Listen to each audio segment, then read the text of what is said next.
Hey, what's going on everyone? How you guys doing today? Welcome back to another Steam video. And today we're going to be talking about the True Prophecy and what are the best roles that you should be looking for. As we found out last week, these handcannons are going to get a big buff in Beyond Light. So you may have one of these bad boys just sitting in the boat with a god role that you don't even know. So today we're going to be talking about this. We're going to be going over the perks and what are the best ones that you should be looking for.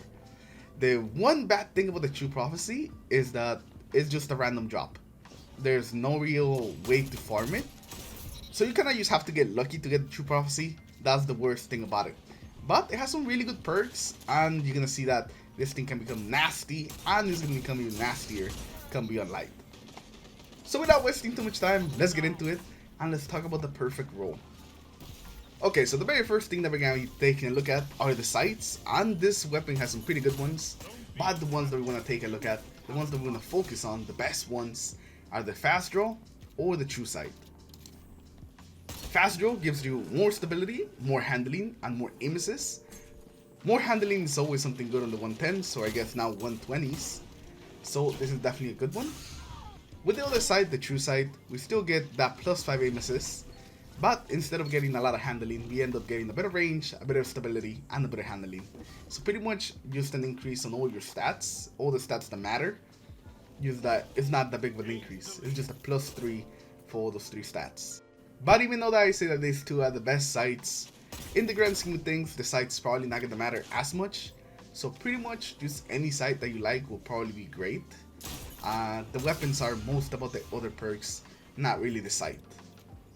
Now let's move on to the magazine perk, and this is really where our choices are going to start to matter. And there's two that really stand out. The first one is the classic accuracy rounds for that plus 10 range. Range is going to matter a lot more on the 110s, can be on light, so you definitely want to take advantage of that. So accuracy rounds is definitely going to be the go-to.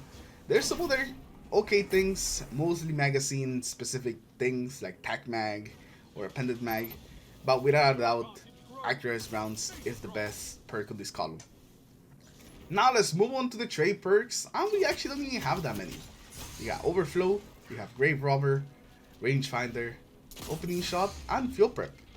And the two that really stand out here, at least for PvP, are going to be Opening Shot and Rangefinder. Opening Shot is going to make it use a lot easier to hit that first shot, making sure that you can start the fights right. I love Opening Shot, it's really great. It definitely saved me quite a lot.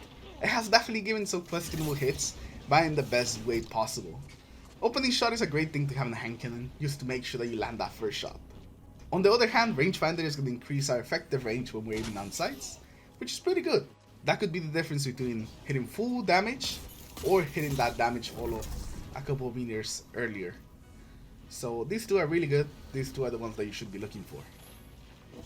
Now for the final column, we got Demolitionist, Elemental Capacitor, Rampage, Time Payload, and Explosive Payload.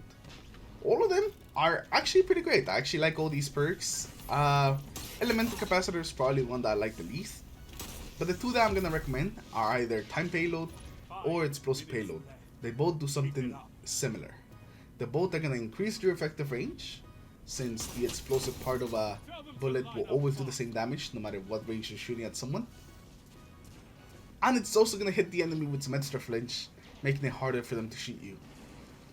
Like I said, they're both very similar, with the main difference that Time Payload, the secondary damage goes off a little bit after you shoot someone. It's not instant like explosive rounds. But because of the delay with Time Payload, you actually end up getting double flinch on someone. So actually flinch them twice instead of just once, like Explosive Payload. So I personally prefer Time Payload to Explosive rounds, but they're both pretty similar. They both basically do the same thing. They just do it differently. If you want instant damage, definitely go Explosive. If you want double flinch, you go Time Payload. Like I said, if you don't get these two, there's also some other good perks like Rampage, which is gonna let you 2-tap people after getting a kill. Pretty nice. Or Demolitionist if you're running a grenade build. This final column definitely just has some amazing perks. But I just think that the Time Payload and the Explosive Payload just are the S tier of this column. So definitely goes for those. I'm actually really happy seeing the aggressive frames come back. It's been a very long time since the aggressive frames actually been effective, so I can't wait for Beyond Light and you see what meta develops once Beyond Light actually comes out. It's gonna be interesting, especially with the new abilities. But anyways, with that, we're gonna end today's video. Hopefully all of you guys have enjoyed it. Leave a like if you did, dislike if you didn't, subscribe to the channel in case you guys haven't already. And I'll see you all in the next one. Take care everyone, have a good day.